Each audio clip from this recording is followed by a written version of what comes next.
สนุกอยู่คนเดียว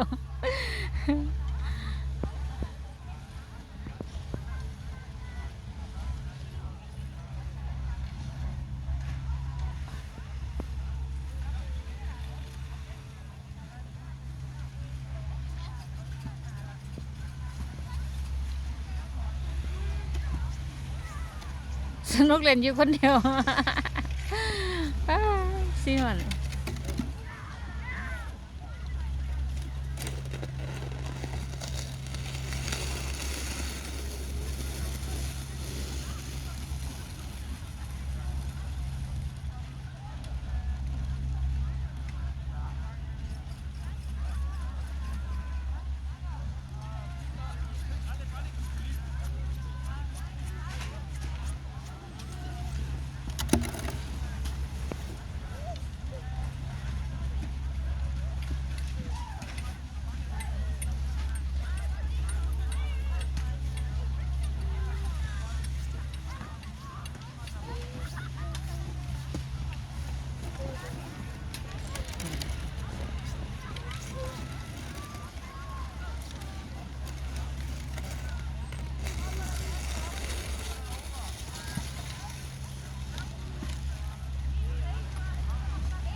เล่นอยู่คนเดียว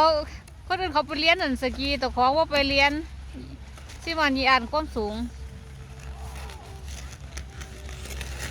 เพื่อน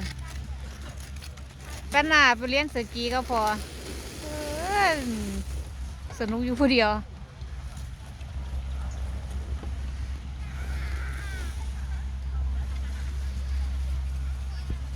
โอ้นเขาเจ้าเพื่อน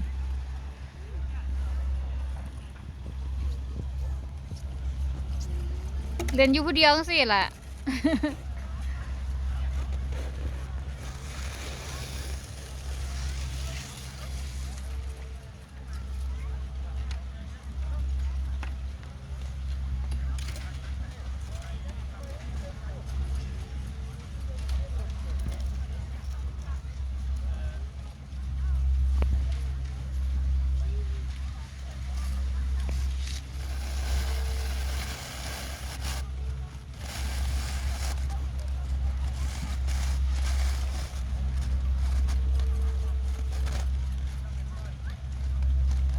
บ่หนาวแต่สิมันเอ้ย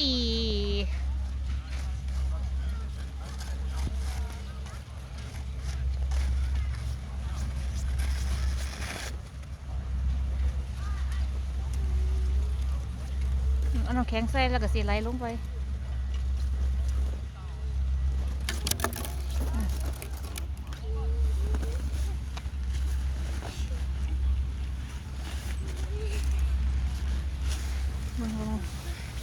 หอบก่อนหิมะไปใส่ด้วยจ้าจะหอบไปใส่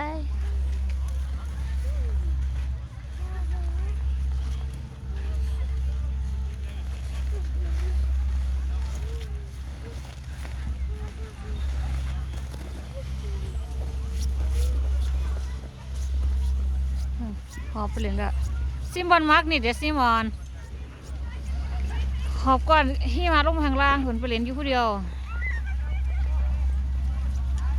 กระสิไหลลงได้ที่นี่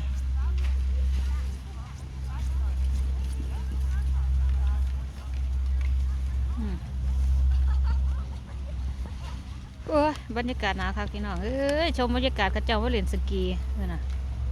เป็นตะมวนค่ะ